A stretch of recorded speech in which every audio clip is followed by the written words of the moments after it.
The silence after the failed boarding action was louder than the battle. On the bridge of the Dauntless, the crew worked with a quiet focus. Captain Lee Jun studied the tactical display. The Cathari fleet still surrounded them, but their movements had changed. They were no longer trying to capture. The energy web tactic was abandoned. Now they held their positions, weapons trained, like hunters unsure of a wounded beast's next move. "They are afraid," Lieutenant Park Mina observed, her voice low. "They do not know what to do with us." "Fear makes enemies dangerous," Lee Jun replied. "It also makes them stupid. We need to use this time." He opened a channel to the luminous haven. Ambassador Neriel's face appeared, her large eyes filled with a new, complex emotion, awe mixed with a deep, lingering terror. "Ambassador, we need your help." "Our help?" Neriel's voice wavered. "Captain, we are not warriors. Our weapons are useless." "Not your weapons," Lee Jun said. "Your minds. Your sensors. You know this space, their patterns. We are strong, but we are blind in this galaxy. You can be our eyes. And we have an idea for your ships." He sent engineer Choi Soo-young over to the Concorde ship. Choi, small and energetic in her gray jumpsuit, stood in the vast, clean hangar bay of the luminous haven surrounded by elegant, useless cruisers. Concorde engineers gathered around her, curious and nervous. "Okay," Choi said, clapping her hands together. "Your ships are beautiful, really, but they are like glass swans. Pretty, fragile. We need to make one into a duck." Duck?" asked Kale, the lead Concorde engineer. "A duck. Tough, hardy, can take a hit." She walked over to a cruiser named the Starlight's Grace. "This one. We are not changing the inside. We are putting on a coat. A very thick, ugly coat." Her plan was simple, brutal, and horrifying to the Concorde sense of engineering elegance. Human shuttles, loaded with raw materials from the Dauntless's fabricators, began attaching plates of dense, composite armor to the Starlight's Grace. They welded them on in ugly, overlapping sheets. They filled the gaps with a shock-absorbing gel foam that hardened into a rubbery solid. They bolted on additional shield emitters, not to make them stronger, but to act as backups. "It is an abomination," Kale whispered, watching his beautiful ship's lines vanish under the lumpy, gray armor. "It is a survivor," Choi corrected him cheerfully, wiping grease from her cheek. "Your enemy shoots to break glass. We are turning the ship into a stone."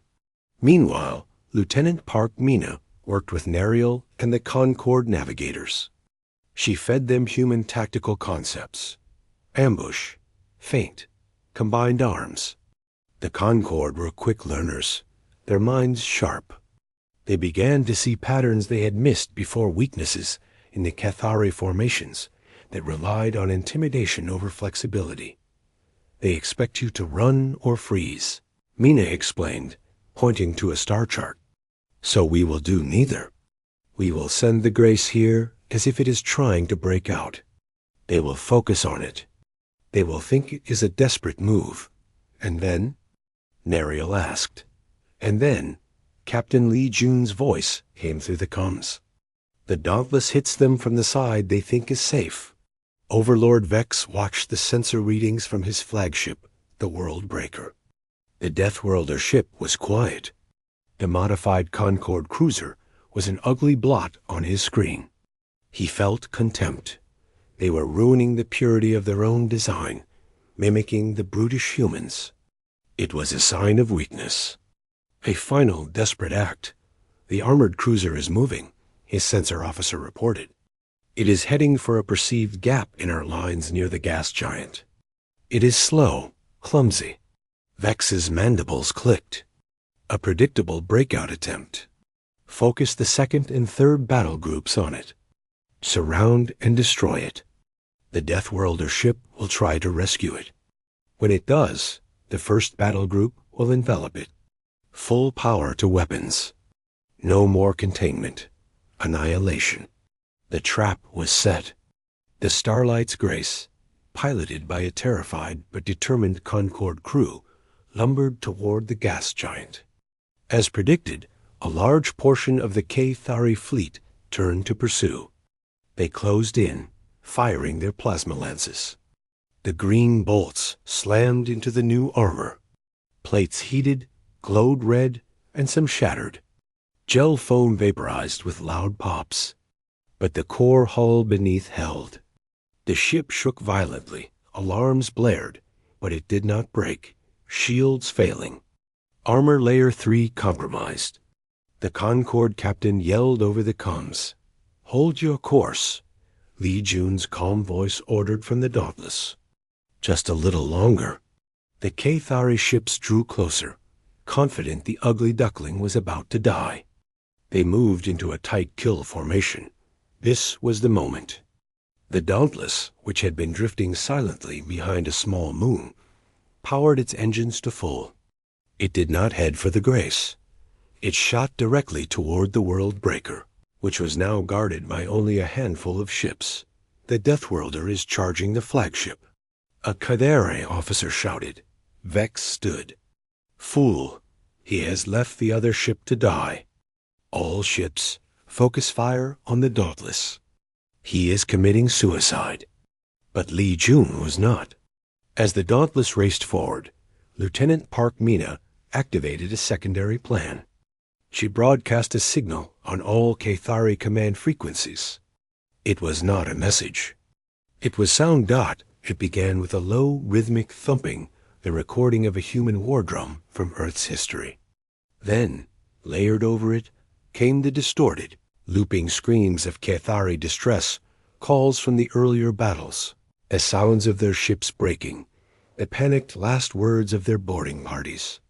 It was a cacophony of chaos and fear, engineered to be psychologically abrasive dot on the K-Thari ships. The sudden, jarring noise disrupted communications. Officers flinched. The relentless pounding drumbeat felt like a physical attack on their ordered minds. "What is that?" "Silence it." Vex roared, but it was broadcast on too many channels dot in the confusion. The Dauntless reached weapons range of the World Breaker's escort ships. It did not fire its railguns.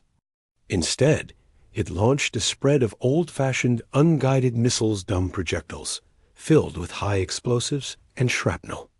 They were weapons from a cruder age, things the K-Thari had never conceived of in their energy-based warfare.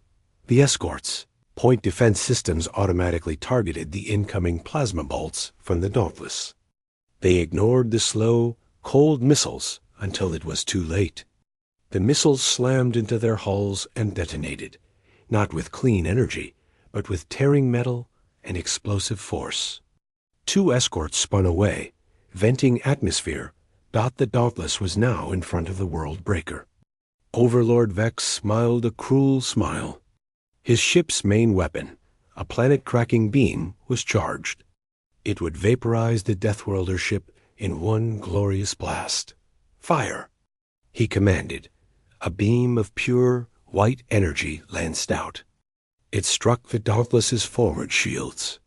They flared a brilliant, desperate blue, then failed. The beam scraped along the hull, melting armor, carving a deep, glowing scar across the ship's spine. The Dauntless shuddered violently, its lights flickering. On the bridge, alarms screamed. Hull breach on decks 5 through 7. Main power offline. Switching to backups. Mina shouted, her hand steady on her console, despite the fear in her eyes. Lee Jun gripped his chair. The ship was hurt, badly. But it was not dead. "He put everything into one shot," Lee Jun said, a trickle of blood from his lip. "Now he has to recharge. Sergeant Kim, are you ready?" From within the scar torn open by the planet cracker, a dozen human boarding pods, small and armored like stones, fired out. They had been launched into the path of the beam, hiding in its blinding energy signature. They shot across the short distance and slammed into the hull of the World Breaker, Overlord Vex stared at his screens in disbelief. The Deathworlder ship was crippled, burning, but it had just spit fire back at him. Boarding pods. They are on our hull. They are cutting through. The lesson was changing. The aliens had cried for assistance. Now they watched as the Deathworlders taught the galaxy a new, terrifying rule of war. Even when you think you have killed them, they are still coming for you. The word containment hung in the air of the dauntless bridge, cold and final. On the tactical screen, the Kytheri fleet was moving. They were not attacking directly. Instead, they spread out, forming a wide net around the human ship and the remaining Concord vessels. They were cutting off escape routes, positioning themselves to attack from all sides at once. "They are trying to trap us," Lieutenant Park Mina said, her fingers flying over her console. "They want to study how we fight. They want to find a weakness." Captain Lee Jun watched the patterns form. The Kytheri tactics were logical, like a chess player surrounding a strange new piece. They did not understand that humans were not chess pieces. They were sledgehammers. "Signal from the Luminous Haven," a communications officer said. "Ambassador Nariel is requesting strategy."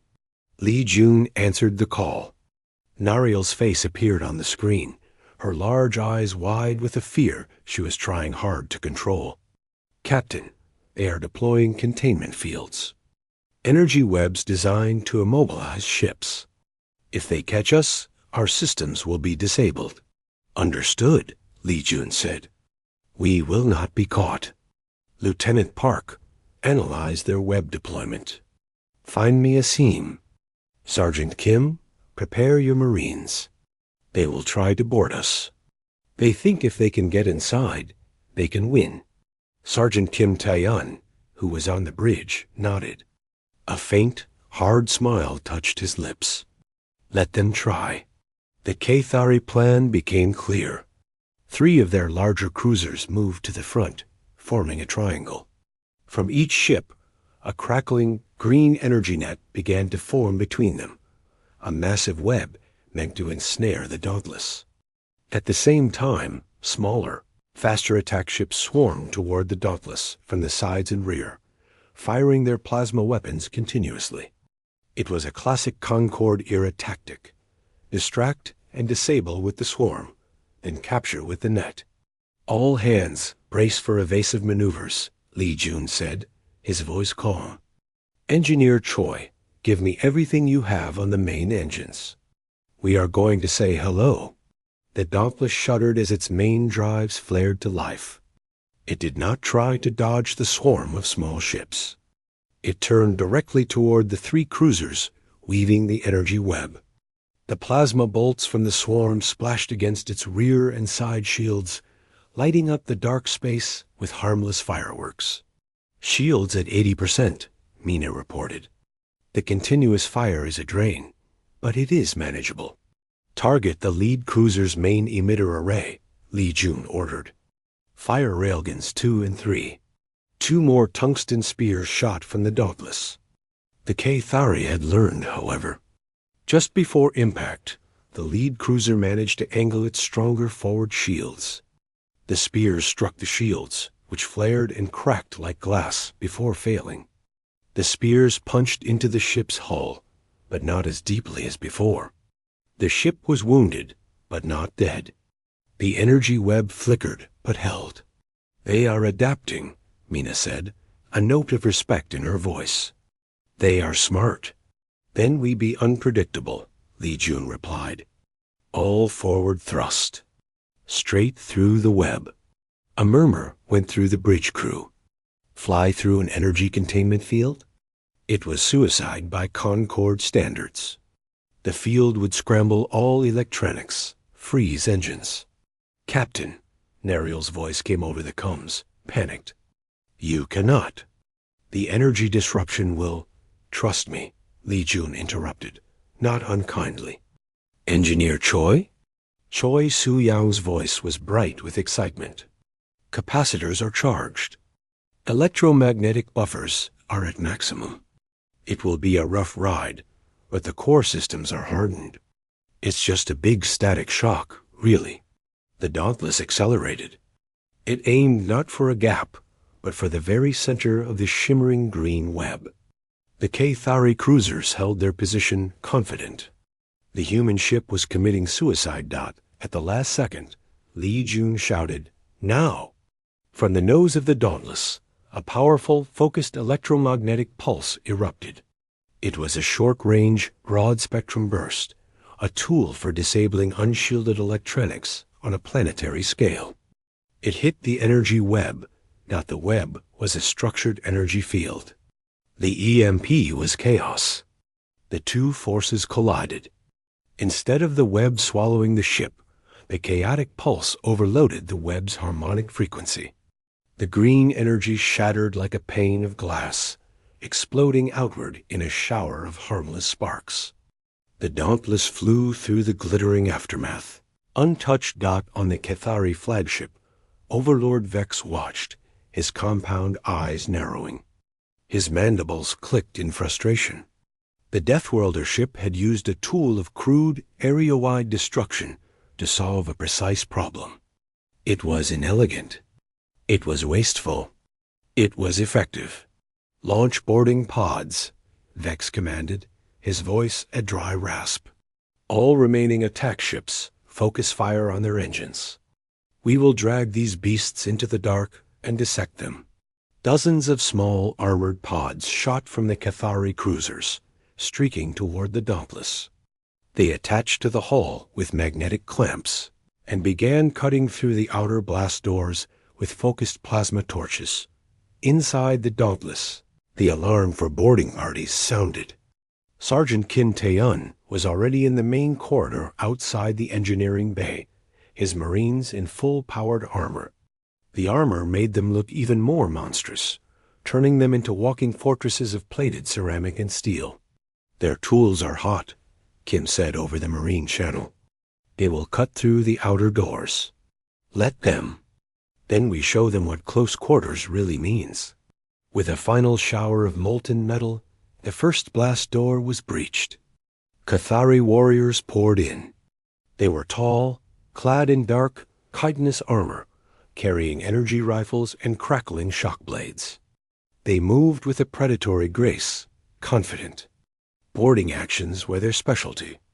Concorde crews always surrendered or died quickly. They stepped into the corridor, and they stopped. Before them stood a line of human Marines.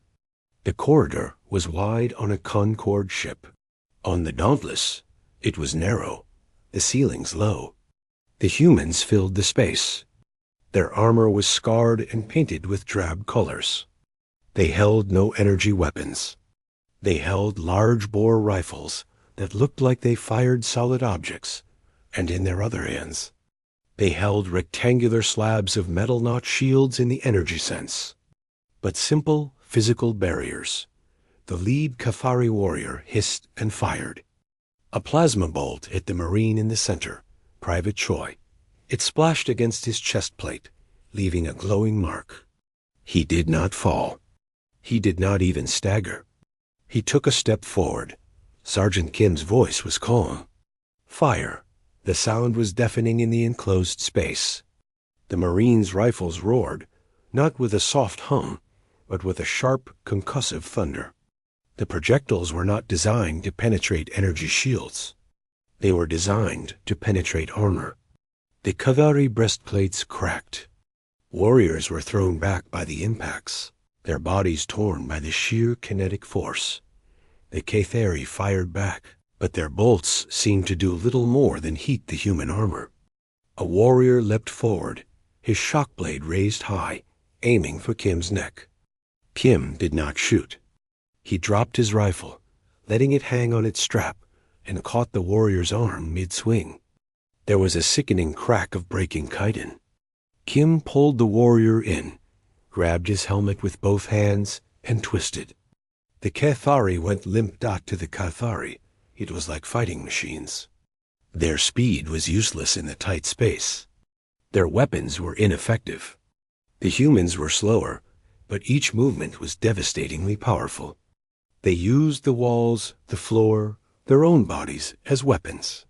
One Marine, cornered by two warriors, simply lowered his shoulder and charged, smashing them both into the wall with a crunch of metal and bone. The battle was not a fight. It was a brutal, one-sided dismantling. Within minutes, the boarding party was dead. The humans had suffered minor burns and bruises. Sergeant Kim looked at the carnage, his face unreadable behind his visor. Clear the hull. Seal the breaches. Back on the Cathari flagship, Overlord Vex received the reports. The boarding pods were silent. Visual feeds had shown only flashes of terrible, physical violence before going dark. His best warriors slaughtered in minutes. The Deathworlders were not just tough ships. They were tough beings. Their very bodies were weapons. He watched as the human ship, having swatted away the boarding attempt, now turned its attention back to his fleet. It was moving toward his flagship, a determined, unstoppable force. On the bridge of the Dauntless, Li Jun looked at the image of the Cathari command ship. They have learned we are hard to kill. Now they will learn we are hard to ignore. Lieutenant Park opened a channel to the luminous haven. Nariel's face appeared. She had seen the battle data. She looked ill. Ambassador, Li Jun said, your enemy has only fought the gentle. Now they fight us. It is time for your people to see how a Deathworld fights back. Follow our lead. We are going to break their line. The silence on the Concord city ship, the luminous haven, was not peaceful. It was the quiet of a creature holding its breath, waiting for the next blow to fall. The strange, blocky vessel that had crippled the Cathari destroyer now hung beside them like a guardian carved from dark stone. On its surface, lights glowed with a steady, unblinking intensity. Inside the Dauntless, Captain Li Jun studied the sensor data. The Cathari fleet had pulled back, but they were not leaving. They were gathering, like wasps stirred from a nest. They are trying to understand us, Lieutenant Park Mina said, her eyes on the tactical screen. Their weapons failed. They have never seen shields that strong. Engineer Choi Su-young's voice came from the engineering deck. It's not just the shields, Captain. It's the whole design philosophy. Their ships are built for a delicate fight. Ours are built to get hit, repeatedly. Li Jun knew they needed to speak with the Concorde directly. They needed information, and the Concorde needed to understand who had come to their aid. He ordered a shuttle prepared. He would go with Lieutenant Park and a small escort led by Sergeant Kim Tae-yun. No show of force, he instructed. We go as we are. Let them see us. The human shuttle was a stark contrast to the flowing shapes of the Concorde vessels. It was angular, its hull marked by the microscopic pits of long-distance travel. It entered the main hangar bay of the luminous haven. The bay was vast, clean, and bathed in a soft, white light. The gravity here was noticeably weaker than Earth's. As Li Jun stepped out, he had to consciously slow his movements. A normal step would have sent him bounding forward. The Concorde beings who had gathered to meet them froze. They were tall, with slender limbs and large, expressive eyes. Their skin had a subtle, pearlescent sheen. They wore flowing garments of silver and blue. They stared at the humans with a mixture of hope and deep, primal fear. To them, the humans were unsettlingly dense. Captain Li Jun moved with a solid, grounded certainty. Lieutenant Park Mina's eyes scanned the room with a speed that seemed aggressive.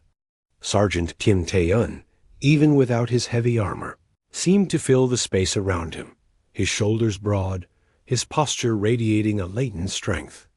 The very air around the humans seemed thicker. Ambassador Nariel stepped forward.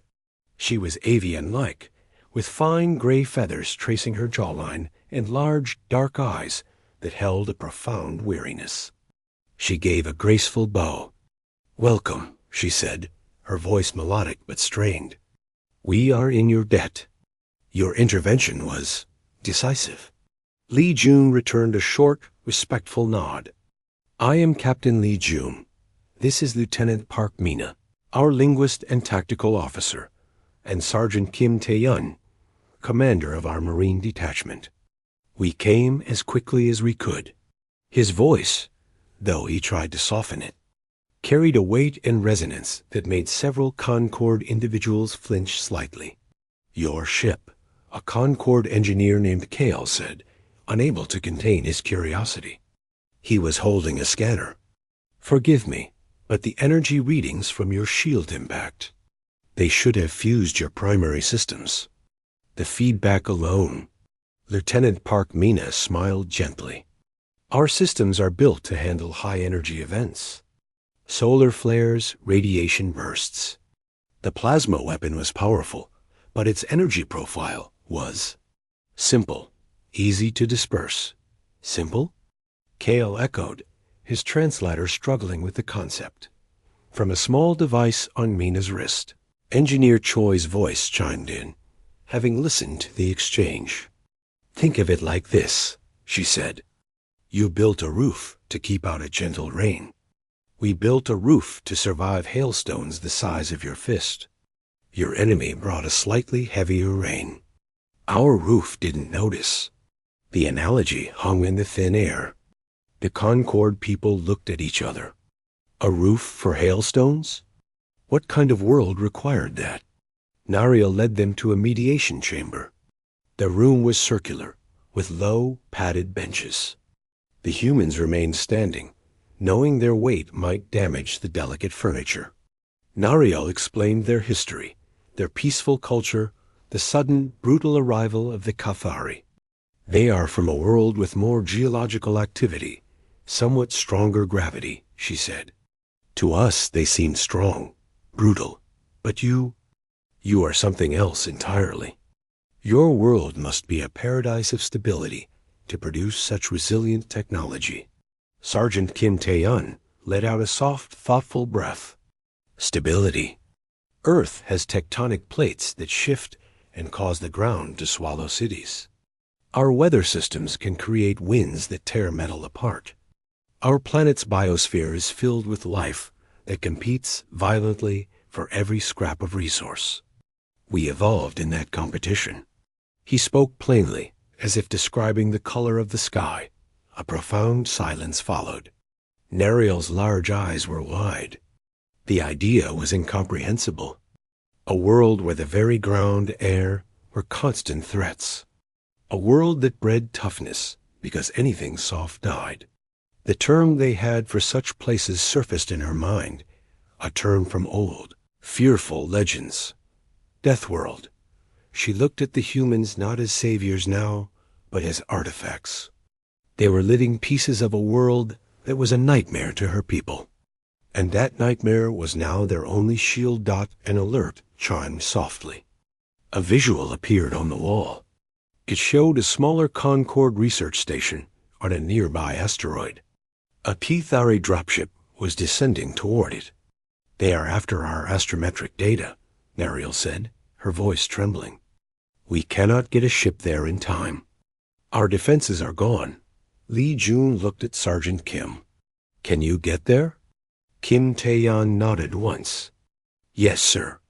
Light team. Fast in and out. The human shuttle departed again, this time with a squad of Marines in lightweight combat gear. The journey was short. The asteroid station was a delicate bubble of light on a dark rock. The Cathari dropship had already landed, and armored figures were moving toward the airlock.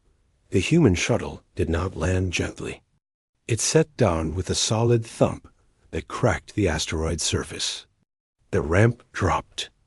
Kim Tae-yun's team moved out. The gravity was barely there. They used small thrusters on their suits to control their movements, gliding more than walking. The Cathari soldiers turned.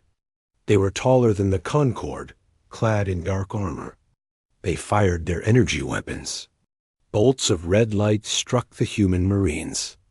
The energy diffused across their armored plates, scorching the paint but not penetrating. The Marines returned fire. Their weapons were not energy-based. They were projectile guns. In the low gravity, the recoil was more pronounced, but they were trained for it. The sound was a sharp, physical crack, crack, crack, not a soft hum. The projectiles, small and dense, punched through the Cathari armor. The Cathari soldiers fell, their suits venting atmosphere dot inside the station. The 3 Concord scientists huddled together. They watched on their internal cameras as the humans fought. They saw a Cathari soldier hiding behind a bulkhead. Sergeant Kim approached. He didn't fire. Instead, he grabbed a protruding piece of machinery, a solid chunk of metal as large as the scientist's torso, and tore it from its housing with a screech of stressed metal. He simply threw it. The mass slammed into the Cathari soldier, crushing him against the wall. One of the Concord scientists, a male named Torin, made a small, choked sound and fainted. The display of raw physical power was too much for his nervous system to process.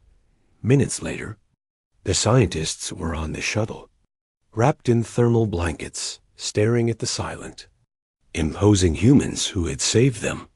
Kim Tae-an was checking a minor scorch mark on his forearm plate. "Just a burn," he said to his corporal. "No breach." Back on the luminous haven, the rescued scientists were treated for shock.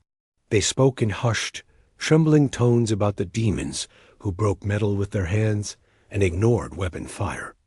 Ambassador Neriel listened, her feathered skin pale. She stood before Captain Lee Jun in the hangar bay as his team prepared to return to the Dauntless. "We owe you our lives," she said. "But I must ask, what is your price? What do you want from us?" Lee Jun looked at her, his face honest and severe. "We want nothing, Ambassador. We heard a call for help. We answered. On our world, we have a saying, 'You do not let a child drown because you did not make the flood. You are drowning. We are throwing you a rope. The rope is rough, and we are not gentle people. But we are here." As he spoke, the alarms began to sound on both ships. The Cathari fleet was moving, not in a retreat, but in a wide, encircling pattern. A new signal, broad and commanding, blasted across all frequencies. It was a Cathari mobilization order. The single, translated word appeared on screens across the luminous haven. Containment. The Cathari were no longer trying to just defeat the Concord. They were now determined to isolate, study, and destroy the new terrifying factor in their war, the Deathworlders. The first shock was over. The real battle for survival was about to begin. The silence on the Concord city ship, the luminous haven, was heavy with shock. The Cathari destroyer drifted, a gaping hole in its side. The strange, blocky vessel that had made it hung in space, unmoving. Ambassador Neriel's thin fingers trembled as she adjusted her communication panel. The message was clear, but the voice behind it was impossible. It was too direct, too strong. It used their words, but it felt like hearing a mountain speak. "We acknowledge," Neriel finally transmitted, her voice a soft warble. "Your assistance is noted. Please, who are you?" On the bridge of the Dauntless, Lieutenant Park Mina listened to the translation. "They are scared." "Of us," she said to Captain Lee Jun. "They should be scared of the one shooting at them," Sergeant Kim Tae-an said from the doorway. "But we look like the monsters from their stories." Lee Jun knew they had to make contact. The Cathari fleet was regrouping, a swarm of angry insects buzzing at the edge of sensor range. They were analyzing the new threat. "Prepare a shuttle," Lee Jun ordered. "Mina, you're with me. Sergeant Kim, a small team. We go in light, no heavy armor. We look less threatening that way." Kim Tae-an raised an eyebrow. At 2 meters tall and built solid, he looked threatening in his sleep. But he nodded. Simple uniforms. No weapons in hand. The human shuttle was a utilitarian box with thrusters. It flew from the Dauntless to the glowing dock of the luminous haven. As they entered the landing bay, the differences became starkly clear. The Concorde Bay was wide, lit with a soft white light, and utterly spotless. The air was thin and smelled faintly of ozone and something sweet. Concorde workers, tall and willowy with large, liquid eyes and skin in shades of soft blue and gray, stared as the humans stepped out. The humans felt the gravity first. It was light, perhaps a third of Earth's. Lee Jun and his team moved with careful control, but every step had a potential for too much force. They looked around, taking in the delicate architecture, the way the Concorde beings seemed to almost float as they moved. The Concorde, in turn, looked at the humans with barely concealed horror. Captain Lee Jun was solid, his posture straight and firm. Lieutenant Park Mina was observant, her eyes missing nothing. Sergeant Kim Tae-un seemed to fill the space around him, his simple black uniform straining over his shoulders. To the Concorde, they were dense, packed with muscle, moving with a jarring, purposeful speed that seemed aggressive by nature. Ambassador Nariel approached, flanked by two slender guards who held energy staffs that vibrated softly. Nariel herself was avian-like, with fine, downy feathers and large, dark eyes. She bowed her head, a graceful gesture. "I am Nariel. We thank you for your intervention. Your method was surprising." Lee Jun gave a short, respectful nod of his head. "I am Captain Lee Jun. This is Lieutenant Park Mina and Sergeant Kim Tae-un. We came because you asked." He kept his voice low and calm, but it still sounded like a drum compared to Nariel's flute-like tones. "You are from the world called Earth?" Nariel asked, struggling with the word. "We are," Mina said, offering a small, careful smile. "We received your broadcast." "But your ship," one of the Concorde engineers, a being named Kale, blurted out. "It took a plasma lance directly. Your shields did not fail. The energy dispersal must have been catastrophic for your systems." Engineer Choi Soo-young's voice came through a small device in Mina's hand. Mina had kept the channel open. "Catastrophic?" Choi's voice crackled, amused. "That was a mild spike. Our shields are built for radiation storms and micrometeor impacts. That plasma beam was cute, like a bright light." The Concorde being stirred, whispering. They used the word cute for newborn animals, not for weapons of war. Nariel led them to a meeting room. The chairs were too low and fragile for the humans, so they remained standing. The sergeant's boots seemed to sink into the soft floor. Nariel explained their plight. The Kathari were a species from a marginally harsher world. They had dedicated themselves to conquest. The Concorde species were from calm, stable planets. They were thinkers, artists, explorers. They had never needed to develop heavy armor or powerful kinetic weapons. War was a game of disabling shields and demanding surrender. "Their bodies are stronger than ours," Nariel said softly, "but we never imagined a species like yours. Your physical density, your tolerance for force. Your world must be a gentle garden." Sergeant Kim Tae-un coughed, a low sound. "Garden? Earth has gravity 1.3 times your standard. Our atmosphere is more reactive. Most of our land is either very hot or very cold. And until very recently, large animals tried to eat us every day." The room went utterly silent. Nariel's large eyes widened further. A concept was unthinkable. A world where the environment was a constant, lethal threat. A world that bred predators. They looked at the humans with new understanding and deeper fear. These were not just soldiers. They were survivors from a place of endless, grinding danger. They were Deathworlders. "We need to evacuate a science outpost on the third moon," Nariel said. changing the subject, her voice shaky. "The Cathari have ground forces approaching. Our shuttles are too slow. Your vessel. It is fast." Lee Jun saw the request for what it was, a test. "Sergeant, take a team. Use our shuttle. Get them out." The mission was quick. The human shuttle, again a blunt object, flew toward the moon. On the surface, a handful of Concord scientists huddled in a transparent dome. Approaching them were Cathari ground units walking vehicles on long, thin legs, firing small energy bolts. Kim Taeyeon's team landed. They wore standard body armor, not powered suits, but it was still thick and bulky. The atmosphere was thin, the gravity light. To the Concord scientists, the humans who stepped out were like ancient giants. Kim directed them to the shuttle, his voice a calm rumble in their helmet combs.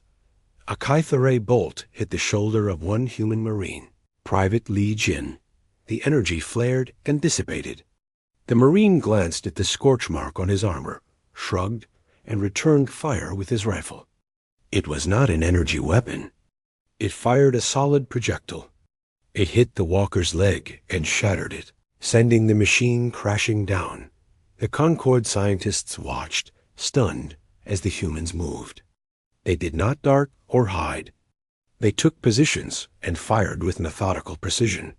When a piece of debris blocked the shuttle ramp, Sergeant Kim walked over, bent his knees, and lifted it. It was a slab of metal, the size of one of their ground cars. He moved it aside as if it were empty packing material. One of the younger scientists, a female named Alara, fainted from the shock. The sight of such raw physical power was too much. Back on the luminous haven, the rescued scientists were cared for. They babbled about the demons who moved mountains and broke machines with their hands. Ambassador Neriel looked at Captain Lee Jun with a mixture of awe and terror. "You are not what we expected," she confessed. "You asked for help," Lee Jun replied, his face impassive. "We are help. We are not gentle. Our world is not gentle. But we understand a fight for survival. We will teach you how to survive this." As he spoke, alerts chimed on both the Dauntless and the Concord ship. The Cathari fleet was moving, not just to attack, but to envelop. They had identified the human ship as the primary threat. A new signal, broadcast on an open channel from the Cathari command ship, echoed in the meeting room. It was a single word in their harsh language, translated by the computers: annihilate. The test was over. The real war was beginning. The aliens had cried for assistance, and now they were beginning to realize the terrifying nature of the answer they had received.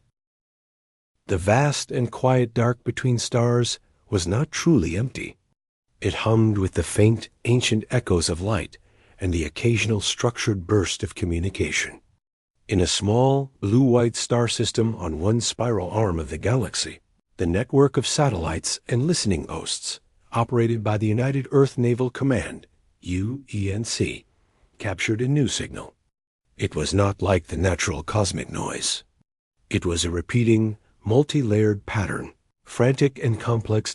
Inside the main orbital station, Commander Park Mina watched the data scroll across her screen. Her face was calm, but her mind worked quickly. She was a linguist and tactical officer, trained to find meaning in chaos. This signal had meaning. It was a plea. The translation software, built to decode hypothetical alien languages, began to piece it together. Words like sanctuary fallen, final stronghold, and genocide appeared. The signal was being broadcast on every known frequency, a shout into the void from someone terrified and about to die. She brought it to her captain. Captain Lee Jun of the UENS Dauntless was a man who carried his authority quietly. He read the report, his expression unchanged, but his eyes grew hard. The signal included coordinates. A place very, very far away. "They are asking for anyone to come," Mina said softly. They are saying goodbye. On Earth, the decision was not easy. Some politicians argued it was a trick. Others said it was not humanity's fight. The human race was new to interstellar travel, their ships few. But Captain Lee Jun spoke before the council. He showed them the decoded message. They are not soldiers, he said. They are civilians, scientists, children. They are being erased. If we hear this and do nothing, what does that make us? After long debate, a single battle group was approved. The mission was simple. Go observe and decide if help was possible. The Dauntless, a ship built not for beauty but for survival, was chosen to lead. The journey was long, using the new and straining faster-than-light drives. Engineer Choi Soo-yang spent the time coaxing every bit of power from the engines, her hands moving over controls with practiced ease. They are strong, she would tell Lee Jun. They will get us there. But they are loud. A blind person could hear us coming. So they traveled as quietly as they could, a small group of human ships moving into a part of space no human had ever seen. They arrived at the edge of the Lirani system. The sight that greeted them on the main screen was not a war. It was a massacre. The human ships hovered in the dark, their lights dimmed. Before them was a world of soft blues and gentle greens. Orbiting it were ships of sleek, silver design, flowing like strange fish. These were the Concorde vessels, beautiful and fragile. And they were breaking. Swarming around them were darker, angular ships covered in sharp points. These were the Caethari. Their weapons fired pulses of bright green energy. Where the pulses hit the Concorde ships, they did not explode with fire, but instead cracked open silently, spilling air and bodies into space. On the planet below, brilliant flashes of light marked where the same weapons were hitting cities.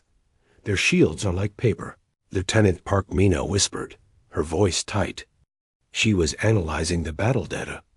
The enemy weapons are designed to overload shield systems. They have no armor. None at all. Sergeant Kim Tae-yun stood near the back of the command deck, his massive arms folded. He watched the silent destruction. They are like children fighting with sticks, he said, his voice a low rumble. They do not know how to take a punch. Captain Lee Jun felt a cold anger settle in his stomach. This was not a fight. This was pest control. The Concorde's one remaining large ship, a kind of floating city ship, was trying to protect a stream of smaller shuttles fleeing the planet. A Caethari destroyer moved to cut them off. Options, Lee Jun said, his voice calm. We are outnumbered 15-1, Mina replied. Our stealth is holding for now. They have not seen us. If we fight, we will be seen. Engineer Choi's voice came over the speaker from engineering. Captain, our weapons are kinetic. They are designed to hit hard and break things. Their ships look brittle. Lee Jun looked at the screen, at the shuttles full of helpless beings trying to escape. He thought of the desperate, crying signal that had crossed the galaxy. He made a decision. Signal the battle group. We are going to intercept that destroyer. Target its main weapon arrays with railguns. Do not hit the core. We want to cripple, not kill. Yet, the human ships, which to the Caethari would look like ugly, heavy blocks of metal, began to move. They did not glide. They accelerated with a brutal, physical force that would have pressed their crew into their seats, if not for the dampening systems. They positioned themselves between the fleeing shuttles and the Caethari destroyer. On the Caethari destroyer, the captain saw the new contacts on his sensor screen. He dismissed them. Their energy signatures were low, their shapes crude, probably refugee barges made from mining rigs. He ordered a single warning shot to scare them off. A lance of green plasma shot toward the Dauntless. It hit the forward shield, which flared a bright, solid blue. On the Dauntless bridge, The ship shuddered slightly, like a large vehicle hitting a pothole. Shield integrity at 97%, Mina reported. Energy diffusion is efficient. The load was less than a standard solar flare. Lee Jun almost smiled. It was a small, cold smile. They shoot sunshine at us, he said. Return the favor. Fire railgun 1. From the front of the Dauntless, a magnetic rail launched a solid tungsten spear. It was not bright. It did not glow. It was a simple, dense rod of metal, moving faster than sound. It crossed the space between the ships in a flash. The Cathari destroyer had no armor, only its now recharging shields. The tungsten spear tore through the outer hull like paper, through 3 internal decks, and out the other side, leaving a neat, catastrophic hole. Atmosphere, fire, and debris erupted into the vacuum. The destroyer's forward weapons went dead. It began to drift, spinning slowly. There was a moment of stunned silence across the battlefield. The elegant Concorde ships paused. The swarming Cathari fighters froze. No one had ever seen a weapon like that. It was so primitive, so violent. On the Concorde city ship, Ambassador Nereal, a being with delicate, feathered skin and large eyes, stared at the sensor image. The new ship was monstrous. It had taken a direct hit and not even flinched. Then it had fired a piece of raw metal and crippled a Cathari warship. What kind of beings were on that ship? What nightmares had they brought with them? Captain Lee Jun opened a wide channel, broadcasting on the same frequency as the original distress call. He nodded to Park Mina. She sent a simple message, using the language patterns from the plea. Concorde vessels, the digital voice said, the tones awkward but clear. We heard your call. We are here to help. Please direct your shuttles. We will cover you. The message hung in the silent void. The aliens who had cried for assistance had received an answer. They looked at the brutal, unforgiving shape of the human ships and felt a new kind of fear mixed with their dying hope. They had asked for saviors. They did not yet understand they had been answered by Deathworlders.